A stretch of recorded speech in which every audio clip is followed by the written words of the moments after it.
So I'm tired, exhausted. Um,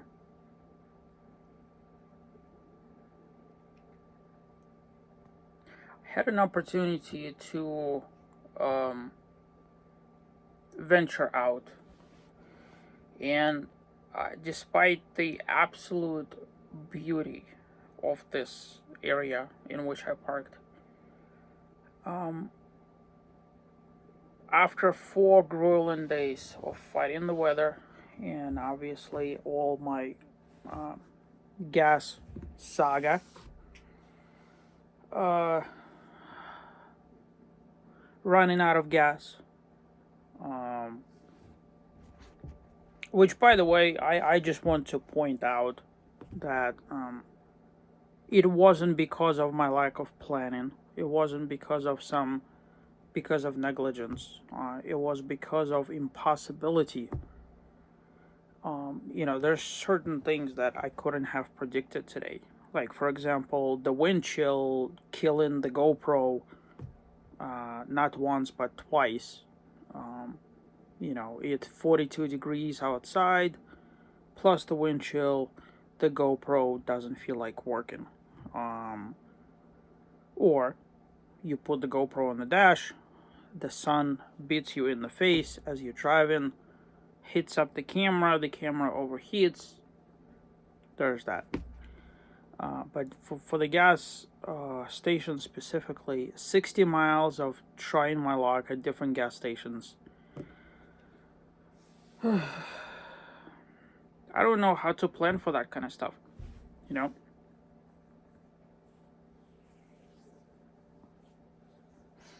I think, now I should mention that it wasn't like I was going to be stranded. Okay, let's just put this out there. All I had to do was just drive my pickup off the trailer and go to town somewhere because my pickup actually has a full tank of gas. I've done that specifically because, which I'm gonna boomerang in a minute, um, specifically because of something like this, right? I was also tempted to fill up every single gas can. I chose not to do it. Um, in retrospect, I don't know if it was a good or a bad idea. Uh, with respect to the weight, um, I don't think my RV could pull anymore. It struggled somewhat. It did it, okay. But once I got to Utah, never mind the ridiculous climbs that I had to endure in New Mexico, because those were like just right. They just go for miles and miles. You go several miles up and then several miles down, several miles. Um, but they had like a slope to them, um, where by time you got to about 3/4 up the hill, you went from going like 65 to going 40, um, but still going sort of deal. Out here in Utah, even on the road that goes to the Gooseneck State Park. Not the actual park, but the highway that connects the Monument Valley and the town of Bluff and all that stuff. The climbs are ungodly. Just like traveling here from 550. The Google lady just decided to take me on like a scenic route in the middle of nowhere. And as much as I like going on scenic routes in the middle of nowhere, um, it took me on one heck of a trip. Once I got to the highway, which is the highway, I forgot the number. I'm so tired I can't even think straight.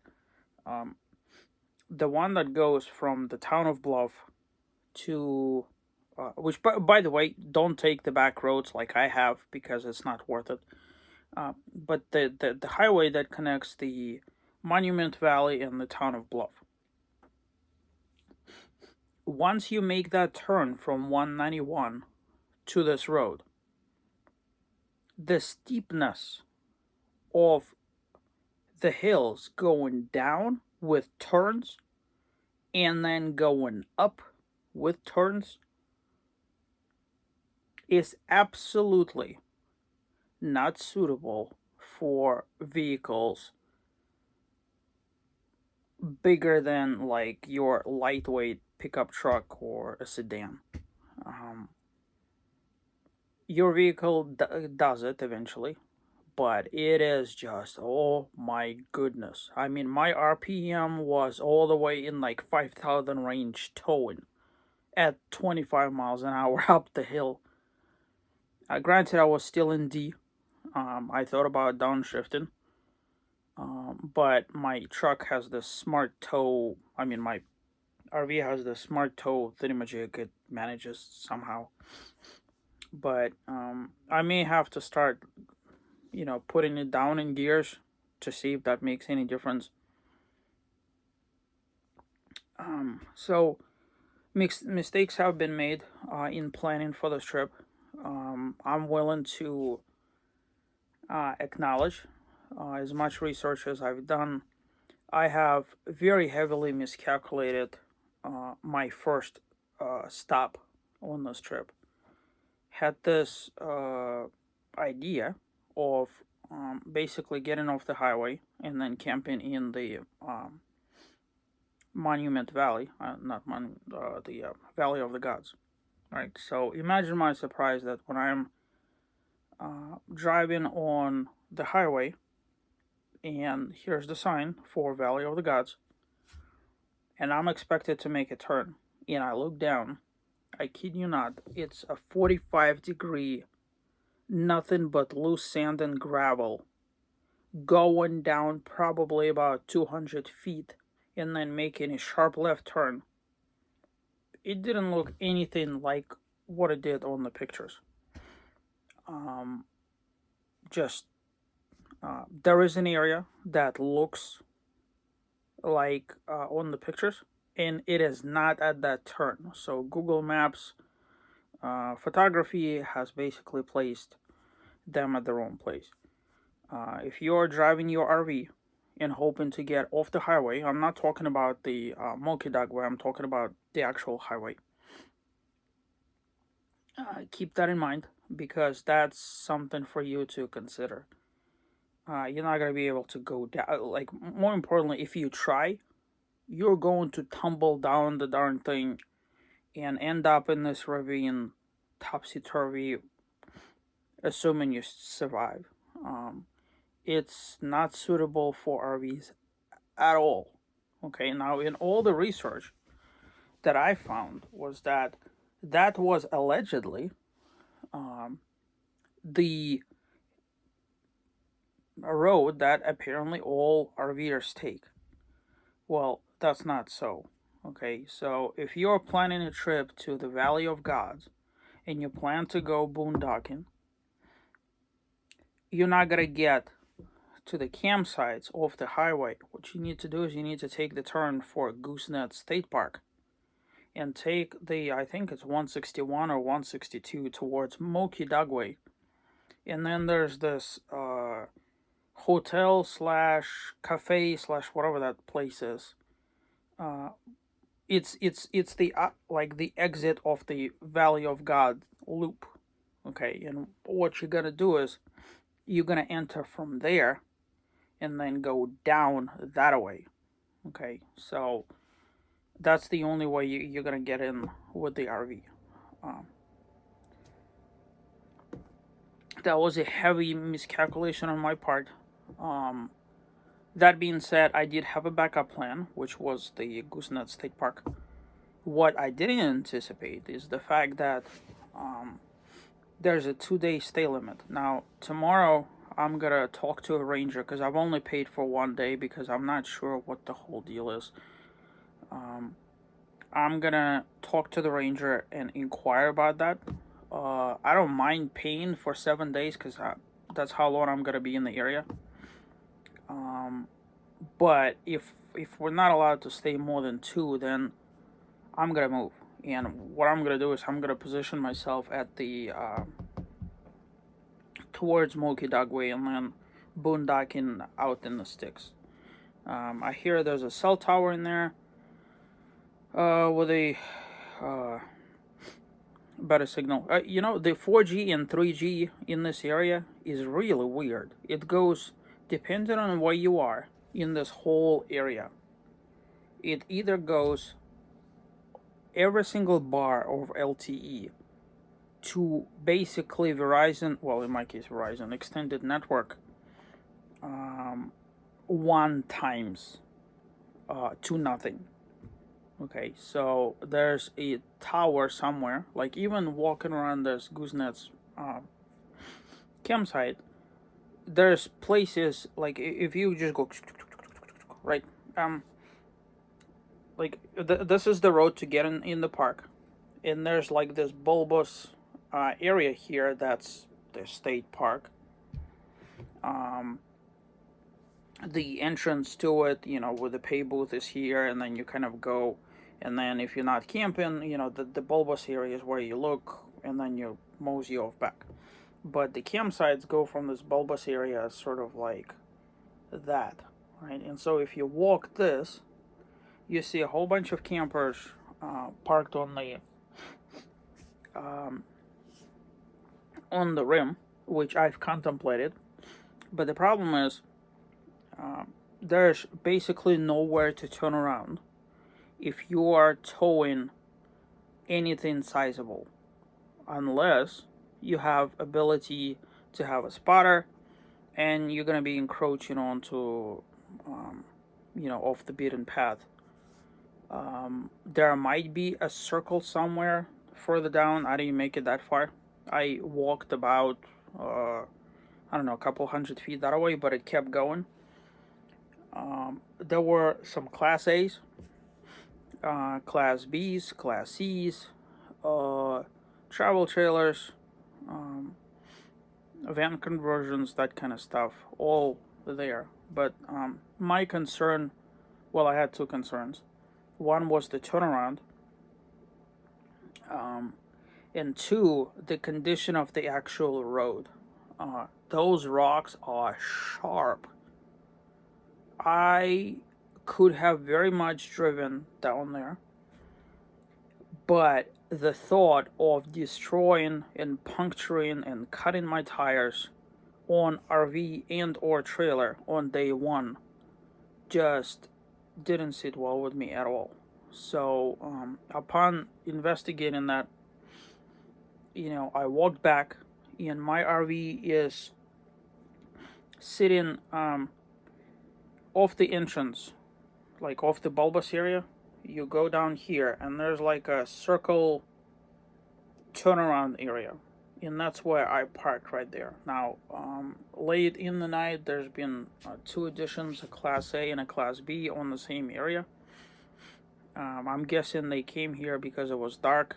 They didn't want to drive further, but in my case, it was a calculated decision. I turned so that I could actually get out of here. The checkout time is 2 o'clock, which is right after my workday. So during my lunch break, I hope to go and see the ranger and talk to them about this whole thing. But the miscalculation on my part is that I assume naturally that the entrance to Valley of the Gods, the proper one, is off the highway, whereas it's off the Moki, which is completely, you just go like, what in the world is going on? But when you've been driving for 520 miles, your mind is cooked. You're just not thinking straight. I could have very well driven to Moki and then, but I was just way too tired. In retrospect, I probably should have gone there. But to get to the park, the Goosenest Park, if you think that that's an easy drive, think again. You have this very nicely paved road, and then you make a turn to the state park, and it is a series of twisty and windy and banking corners that go down into ravines, up the ravines, down in ravines, like you're coming off the crest and all that you see is the sky. eventually you come out of all of that and come to the state park, uh, much to surprise of all the campers skidded, and of course everybody goosenecks, and no pun intended, uh, um, just to see who the new person is. um, there's alleged campsites and stuff. I came here after hours, and I was honest enough to pay. I don't know about the other people, but I'd rather have that clear conscience. Um, but I'll definitely talk to the ranger tomorrow. Um, I think with this epic 2100 plus change hold that I've done, I've proven that it's possible, but at what cost? Um,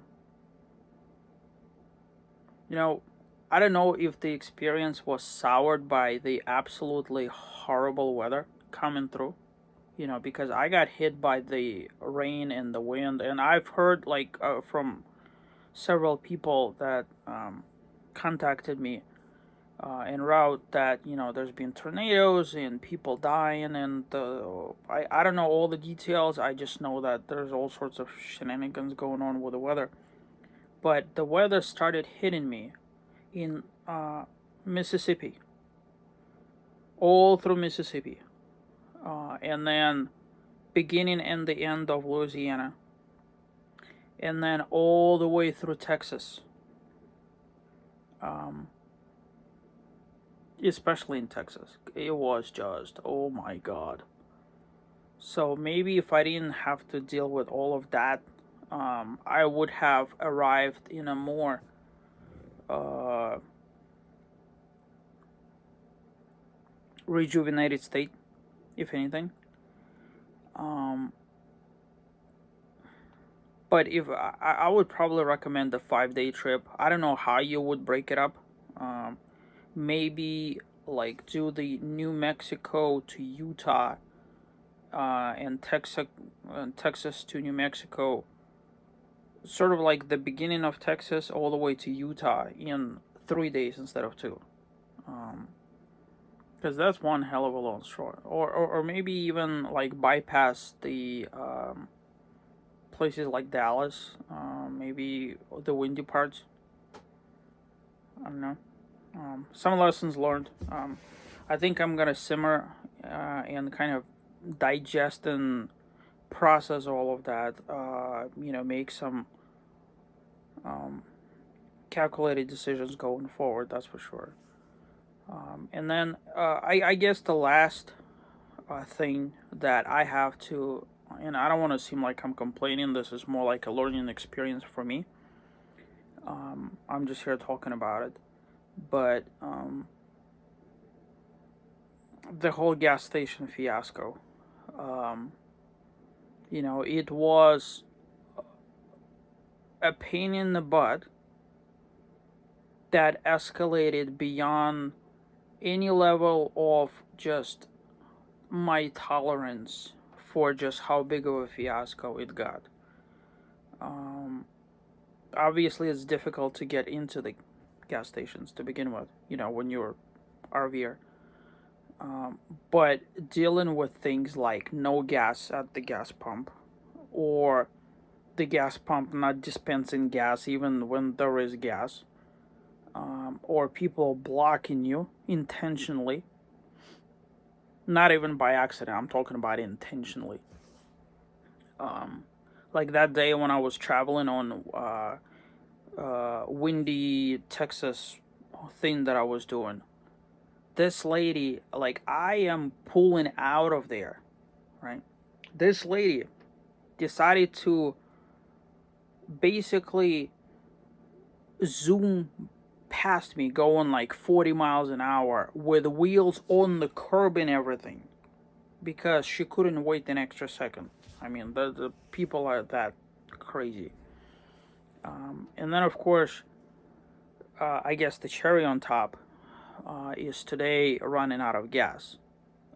60 miles of not being able to get to a gas station.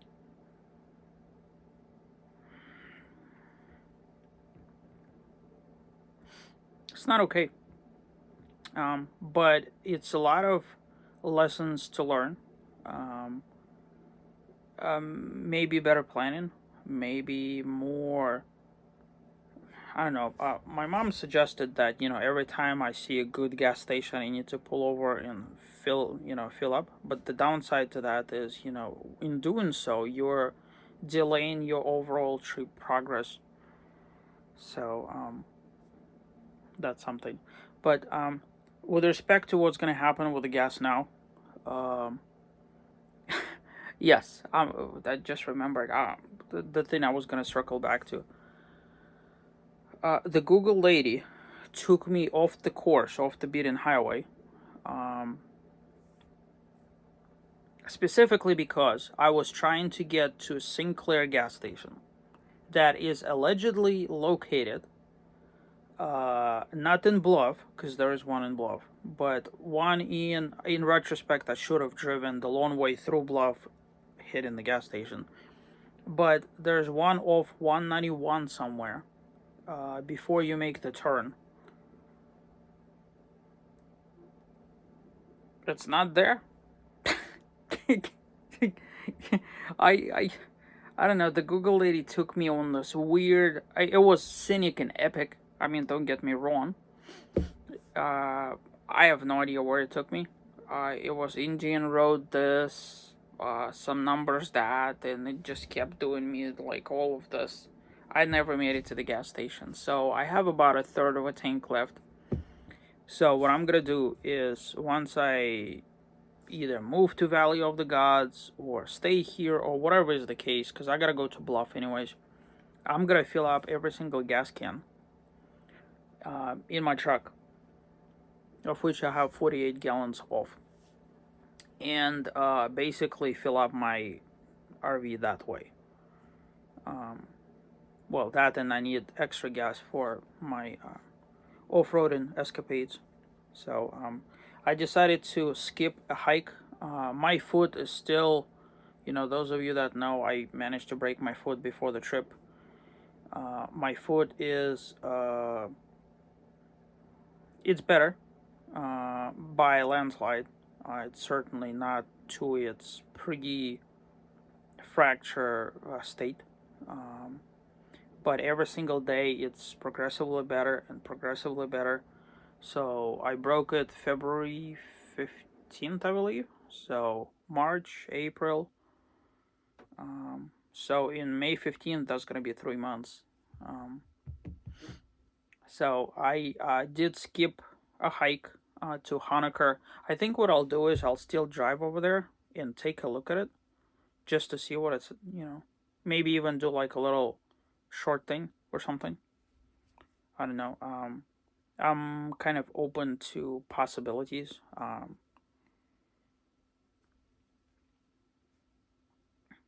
So, but another thing I'm gonna do is have to figure out how to get my RV to Needles District. My original goal was to take the Moki Driveway, Dugway, and go all the way that way. Um, but having, I don't know, I need to drive that road with my pickup truck first to gauge, because it's very difficult. I mean, in the videos and pictures, they all tell a different story. Um, Maybe it's doable, maybe it's not. Hard to say, but my RV has been towing this pickup truck through some very gnarly high grade, most definitely bigger than 10% grade roads, albeit on asphalt. So, um, well, that's enough rambling for the day. Um, Tomorrow is another day, and we'll cross that bridge when we get to it. Thank you for watching. Until next time.